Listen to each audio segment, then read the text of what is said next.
Hey, it's me, Leanne, and welcome to Wellness Wednesday. As you can see, I am on my mat today. So I was inspired by a few of my private yoga clients to, they asked me if I could kind of do this flow for them. So what I'm going to do is going to be a two-parter. I'm going to show you some of the poses that I'm going to go through in the next part, which is going to be an actual flow. It will be about 9 minutes. And yeah, so I hope you enjoy it. So first, this is, like I said, this is just gentle seated pose. Just cross your legs however you're comfortable. Some people can really get into this pose, do the fire log. I can't really go there, so I'm just going to sit like this right now. And then the second pose, and let me back up.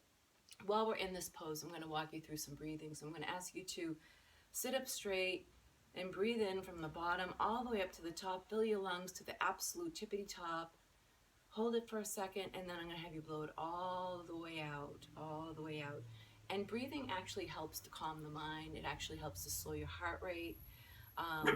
Even just doing that is just a great exercise. Stop it. A great exercise. So, sorry, I got the dogs in here with me today.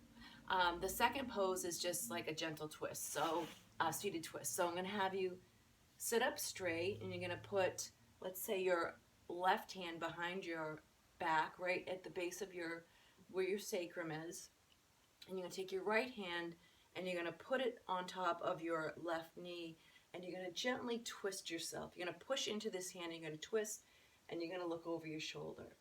And that's just a nice little twist. And then we're going to do it on the other side, hands here, and we're going to twist and look over your shoulder. And the reason, looking over your shoulder is actually great, because a lot of times as we get older, or if we don't have a lot of movement in our neck, people get a stiff neck, they don't have a great range of motion, they can't look over their shoulder to see if a car is coming. So, so that's that. The third one is going to be extended child's pose, which I've showed you before. For me, I like touching my toes, knees a little bit apart, the tops of my feet are flat. I'm just going to sit back on my heels. And then you just kind of extend your body out as far as you can. If you can only get to here, that's great. If you can get a little further and get your head down, that's nice too. So that's a really great stretch. It sits from your sacrum to the top of your neck. And then we're going to go side child. Now, some people don't have a lot of flexibility here. I happen to.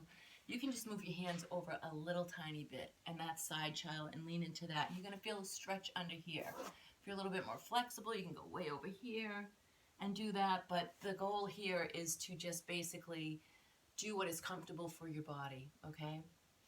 The third one is cat-cow, and I'm going to go this way so I can kind of show you. Wrists under your shoulders, knees under your hips, tabletop position, and for cat, you're going to roll your back up, put your head down, you're going to tuck your tailbone, and you're going to push up through those hands and get a really nice stretch up through the middle of your back. And then cow, you bring your belly button down to the floor, your hips or your butt up towards the ceiling, your chest comes up and your head comes up. So that's cat and then cow. Really great spinal stretch. And I think I may have showed you this one before. This one's thread the needle. This is great stretch for your mid-back. Hands and knees again, rolling one arm under the other and gently coming down onto your shoulder. You can sit your hips back if you need to, so tabletop, rolling one hand under, pushing your hips back and just dropping your head. And like I said, that's a really great stretch for your mid-back and also for your hip. So we have that, and then from there, I'm going to have you push yourself into downward facing dog. So this basically, you're going to be at tabletop. You're going to roll your toes under, and you're going to push your hips up and push into your hands and bring your chest, melt your chest to your thighs, and gently drop your head, okay?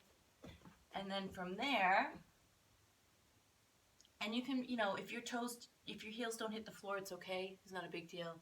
And from there, I'm going to have you go into plank pose. So this is plank. You want your hips up. Everything's level.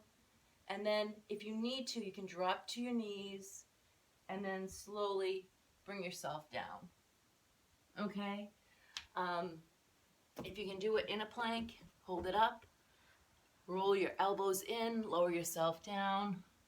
And then once you're here, you can either do cobra, which is your hands are next to your chest, elbows are in towards your body, and you just press up a little bit. Some people can only get this high. Some people can come all the way up. The goal here is to keep your pelvic bone on the mat. It does not lift up. Or you can do upward facing dog, which is all the way up. Tops of your feet are on the mat, pushing up through the tops of your feet and lifting your body. So I'll show you that one sideways. You're like this. Move my feet up. You're up and like this. Everything's up, and you're gonna pull your chest through the center of your arms. So, you know, you're up and you're coming up. All right. From there, we're gonna go back into downward facing dog.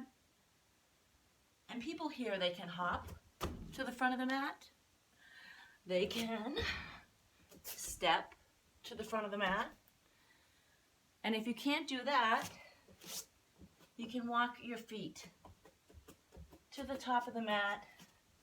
And then from here, we're going to go into a ragdoll, which is just basically a hanging pose. Slight bend to the knees, just as far as you can go. Drop your head. And then we're going to roll up, bring our hands all the way up into lightning pose.